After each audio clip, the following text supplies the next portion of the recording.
Hey guys, what's up? Welcome to today's video. I'm just hanging out here in my cozy wear, my lounge flannels. I need to wash this though, it's dirty. Yeah.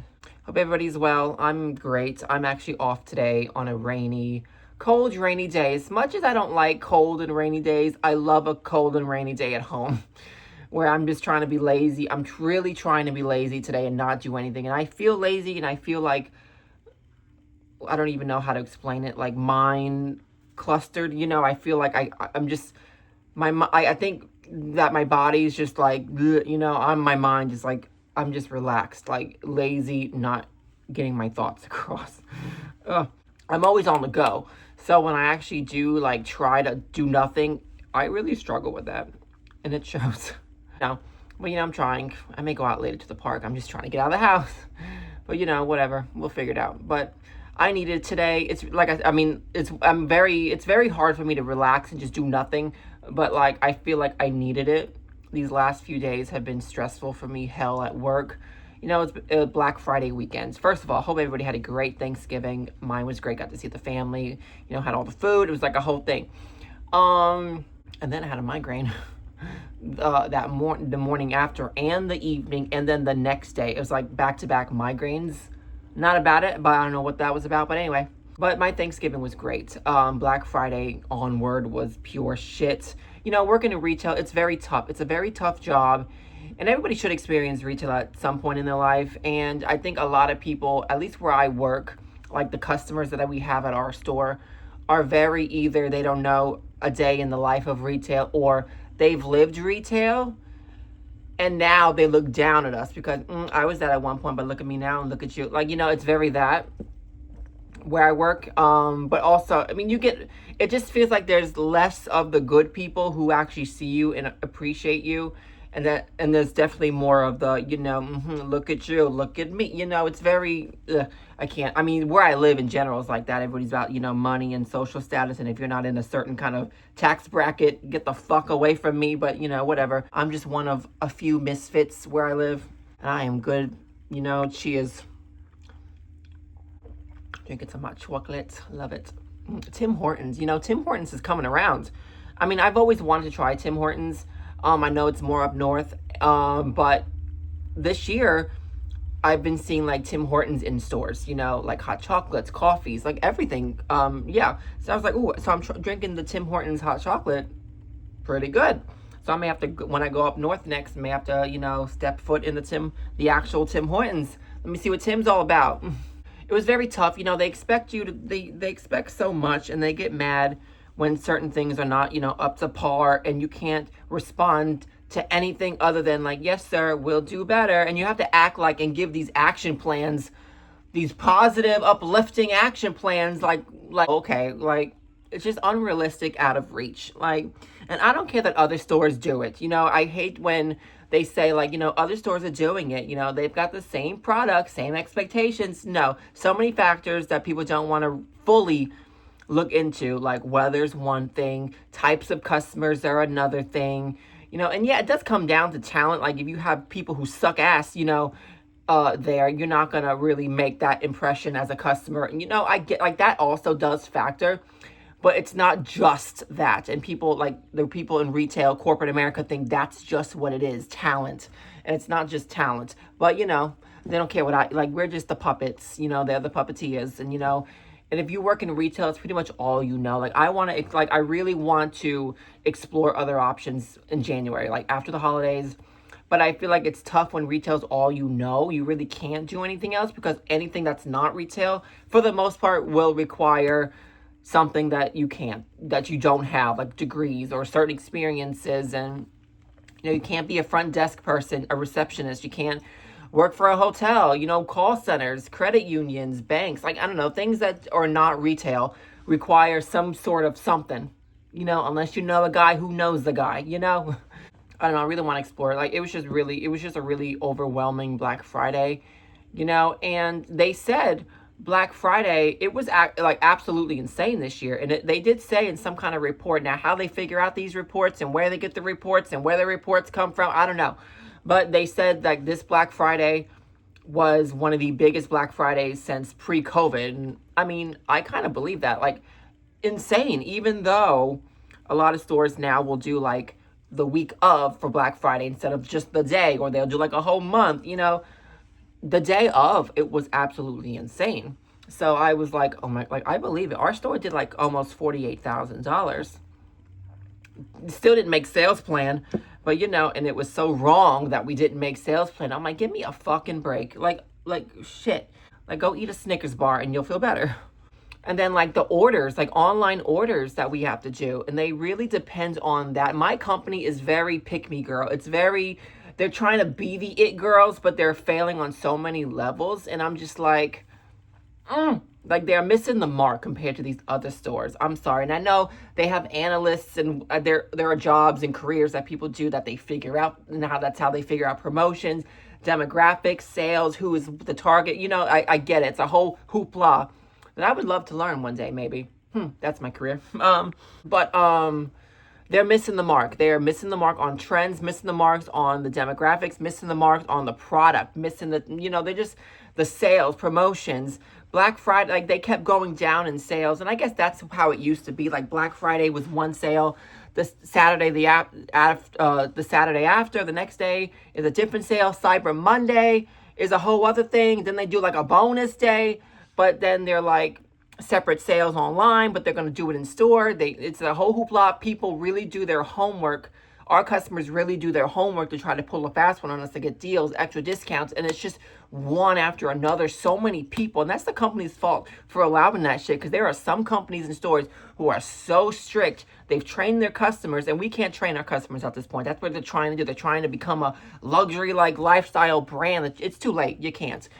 So it's like a whole thing. But there are some companies right from the jump who are like, no, we're not honoring this. We're not price matching shit. This is the return policy. If you don't like it, suck it up, buttercup.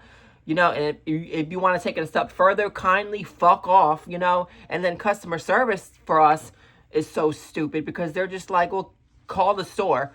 Like, I'm sorry. Like, go to the store. I'm sorry, but we call you because that's your job to do things that we can't do on a store level. And you're going to tell the customer to come to the store? You just don't want to do your jobs. I can't. It's just the whole thing. It's only going to get worse. The people, then you get down to the employees who don't want to do shit.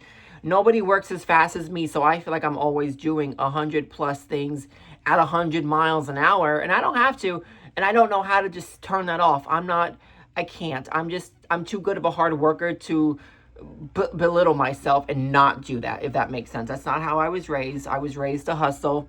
My life is New York minute for the most part.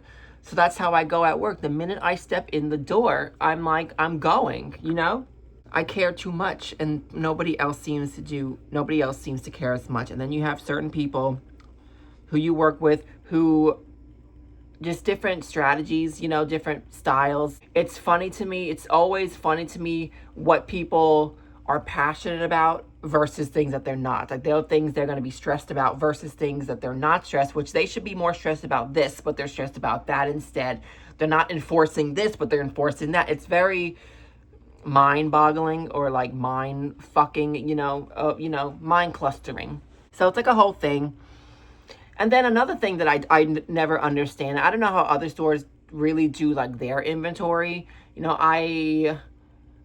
Where I work now is the only place I've ever worked that's done like online pickups. Like, you buy online, you pick up in store, like the BOPIS. And I know a lot of places do that now, but like pre-COVID, I've never worked at anywhere, of course, that's done it. It was after COVID that everybody started really doing BOPIS.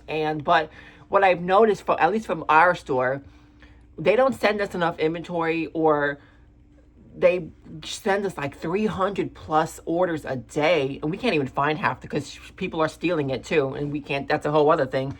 But we're pulling so many items that we do find from our store that we can't sell to the customers. So now we're not making money because we don't have anything, because this is going towards the orders. You're so focused on these orders now because you realize the company's having soft results.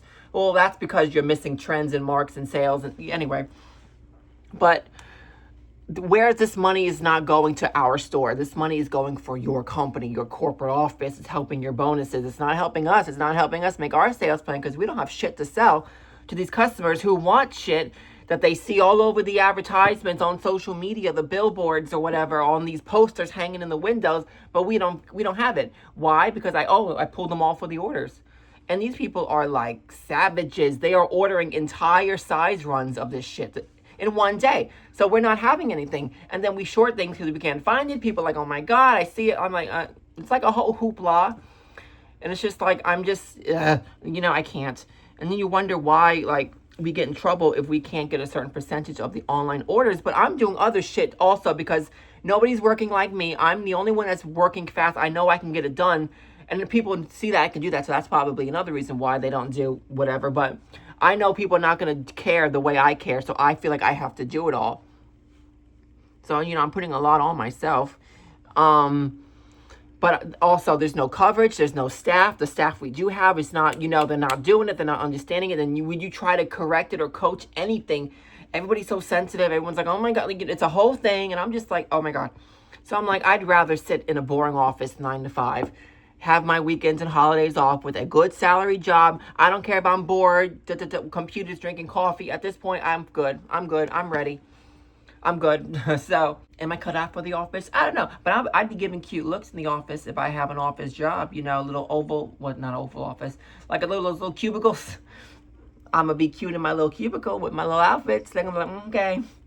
I'm exploring my options. It was a very tough weekend. And then I just feel like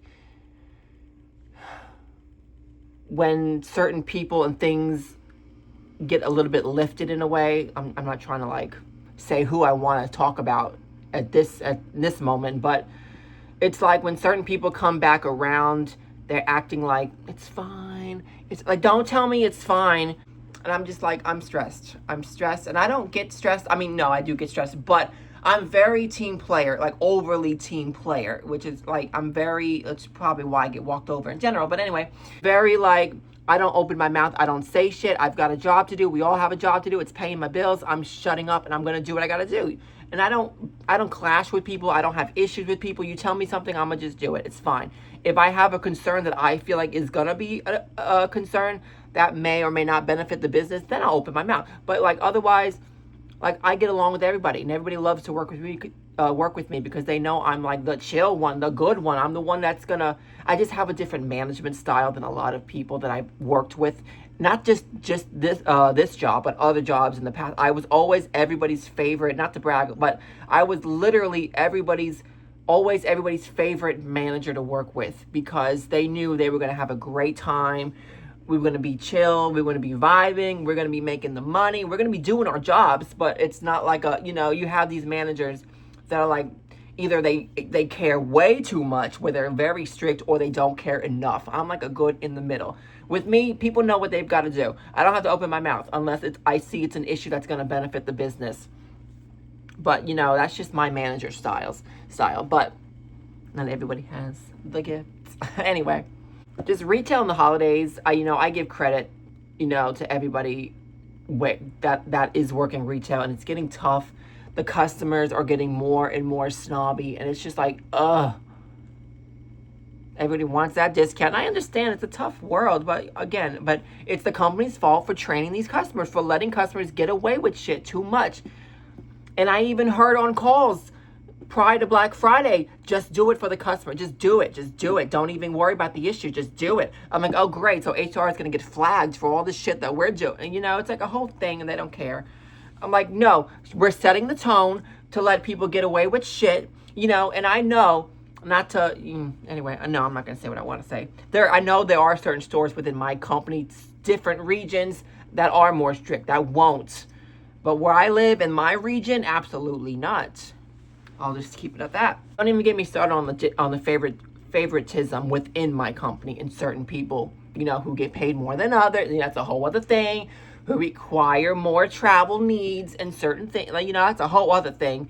Like, no, I'll stay with my rough around the edges self. It's fine. I don't need to be accommodated with fancy shit. I've done retail in general for 11 years now. I've worked at my company. This is my 5th Christmas. I think 5's enough with this company. So, I think I need to go elsewhere at some point. So I'll give them a holiday because I care enough to not screw them But come January, I'm screwing you. That's not what I want this whole video to be about, but here we are. Anyway. But, you know, happy December. Britney Spears' birthday. Oh, that's a whole other thing, too. I feel so sorry for Britney. I need Britney, if she's alive, because, you know, it's a whole conspiracy theory on that she's dead, basically. And, you know, her Instagram, whatever. It's her life. She'll do what she wants. But wouldn't you think, though, even if you're going through so many mental issues, and maybe not, because, like I've always said, everybody's mental health is different. But if you are a, like superstar, you iconic superstar, and you've got platforms, wouldn't you want, even though you're mentally going through it, wouldn't you still want to post something in the effect of "I'm fine, guys," or make a live? This is the age we live in. We live in social media where you have the ability to make a live, and the more you keep quiet is the more, and keep posting erotic shit, the more, you know. But then again, it's their life. They'll do what they want. But I would still think, like, if she made a live, if Britney made a live, or made some kind of actual, like, video, unfiltered, like, just, "Hi, guys, it's Britney." But I don't even think she can do that, because she talks in these voices, and I love Britney to death. She's my #1 artist, but, like, you know, I'm concerned. I'm a concerned fan. I can like her music and still be concerned or not agree. And that's what a true fan, I feel like, is. You accept all, you know, all or nothing. If you know, I'm not like one of these people who are only going to, like, show my loyalty to one fan and just be oblivious to the rest of what they, like, I don't know. I'm a concerned fan. But happy birthday to Britney, 44. Hope you're doing your thing on a yacht, spinning in circles in Mexico. She loves to do that. What else is going on? Getting ready for Christmas. Me and my parents are going on a little festive trip this weekend. I'm very excited to get away. Thinking about doing something for New Year's, which is so weird to me to think, like, oh my God, the new year, 2026. 2020 sexy six. That's the year. That's the vibe. Guys, it's been what a year. What a year it's been. I look back at the year for me, and I'm sure I'll talk about this closer towards the end of the year. You know, I'll do my yearly end reflections. And this is one of the, like, I know everybody's going through it. Everybody has their good and bad years. For me personally, this year has been a groundbreaking year for me mentally. I feel like this is one of the best years I've had since 2020. You know, I think about, I've had 3 transformative, I don't even know the words, 3 years that really stood out to me in my life mentally, that I feel like I was, like, in my prime, was 2014, 2020, and 2025. These are like the 3 years, well, really 2013, 2014, like a combined, but 2020, 2025, these were like the most groundbreaking years that I felt like I did the most, that I felt like I was my most authentic self, that I just knew myself the best that I can. Like, I feel like I've known myself. Like, I really felt like I got to learn who I was this year, especially in my adult life. This is like the first year in my, like, mature adult life that I really figured out who I was, in a sense. I mean, I've always known who I was, but, you know, life just takes you through, takes you through the ropes. And I feel like I was really able, being by myself for the first time, is what I really needed. And looking back at old videos, you could see, I mean, it was obvious, clear as day, what needed to happen. I mean, and everything happens for a reason, and I'm so grateful. You know, I don't regret anything, and I'm hopeful for certain things in the future that I would like to go through with, if possible. But that's whatever. But I feel like I needed to be alone. I feel like I was able to really process situations that had happened to me 10 plus years ago. How you do it, that's another thing. When you're actually have the chance to, like, heal, you really do ask yourself, what does that look like? How do you do it? It's like, it's something that people don't talk about. People always talk about healing and doing this, and I want to be a better version, but they don't really ever talk about how and what they themselves do to achieve that. So what did I do? Looking back, not a damn thing. I was just being myself, just being alone, sitting in your feelings on those tough days, and just doing the things that you enjoy. I feel like if it wasn't for my outlets, I wouldn't know what I'd be doing. And that's really what helped me the most, were my outlets, talking to a few people here and there, trying to reconnect with people, trying to understand communication and healthy relationships, and have fun, travel, go hang out with friends and party a little bit, like just dance to the music, have some liquid courage, travel, go in place, like I just feel like this was the year that it was really groundbreaking for me, that I feel like, because I feel like looking back at, like, especially relationships, of course, because that's where all this stems from. My first relationship, I never fully healed because it was just a reoccurring thing that came in and out of my life after that ended. And this last, well, actually, a year ago this week, is when all that was cut off because of a situation, and everything happens for a reason. What a blessing that was, because not only do I have a very good friend now from that, he and the situation had really jump started this journey on me to really learn to let go and learn, so I'm so grateful for that, and him, and that my friend that I made, really, he's doing his thing, but that really did help me. And now that I became single this year, I was able to really heal from all of this. Of course, I look back at how the first relationship really interfered with the last relationship, and it wasn't my fault, but it was my fault that I let that happen. But I just didn't have the healedness, didn't know what that looked like, how. And it's just something, you can't listen to other people. It's just weird when other people tell you what you need to do, or how, it's all for yourself. And that's really what it took for me, and to be by myself, to figure that out. So I feel like, me being on top of the A game now, I feel like I really have a good idea of what a strong relationship would be like, should be like, and what will be like, So if I ever get the chance again, or if certain things that I think about sometimes would happen, I know for a fact it'd be a whole different situation. The love would still be the same, and all the, I'm still the same Tony, like, to the core. I'm still the crazy idiot. But, relationship wise, you best believe it's gonna be a whole other thing, a whole upgrade that I give the world to, and that's that. I don't know anything else. Fa la la la la. Guys, ugh. The holidays are stressful too. Ugh. I was at work the other day, randomly switching subjects, and just the way these kids talk to their parents nowadays. I mean, I've always said it, it's absolutely asinine to me. And I know these parents, to these kids, I know their parents would have never allowed them to speak to their parents like this. Their kids' grandparents, they would have never allowed their kids to talk to them the way you're letting your child talk to you. I mean, their grandparents are rolling in their graves right now. I mean, I think all of our grandparents and ancestors are rolling in their graves with how the world's going today. I mean, they've checked out. They said, oh no, you're on your own. Even the guardian angels have clocked out. They're like, this world is too advanced for me. Ooh, and the parents let their kids get away. I'd be dead today. I wouldn't be here today if I spoke the way these kids talk. And a lot of them are mostly girls and their moms. Now, I don't know what it is about the mother-daughter relationships where it's like they got to be like each other's best friends before their parents. And it's different. I don't see sons and dads talking like that. I feel like, and maybe this is a stereotype, I feel like the dad will punch the shit out of their son, but they're not going to hit their daughter.